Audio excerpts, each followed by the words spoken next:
ভাইয়ানি রে দুঃখের এক ঘটনা কইতাম শুনো মন দিয়া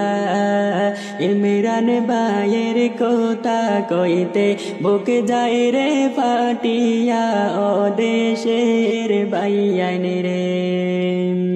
ভাইয়ানি রে কি ঘটনা হইল রে ভাইজান খাসার গুলি ছোড়াতে ইমরান ভাইরে খুন করিলা কি অপরাধে ও দেশের ভাই বোন রে ভাইয়ানি রে কি ঘটনা হইল রে ভাইজান খাসার গুলি ছোড়াতে ইমরান ভাইরে খুন করিলা কি অপরাধে ও